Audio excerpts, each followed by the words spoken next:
Today's presentation, I will sing a song in Igbo song. Ịbụ Chineke, ịbụghị mmadụ, onye nwe anyị. Ịbụ Chineke, ịbụghị mmadụ. Mmadụ na-agha agha, mmadụ na-agharịpụ. Ịbụ Chineke, ịbụghị mmadụ. Okwu gị niile bụ eziokwu, ha niile bụ eziokwu.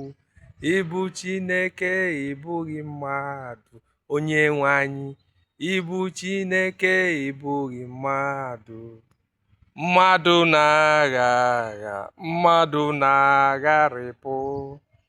Ịbụ Chineke, ịbụghị mmadụ.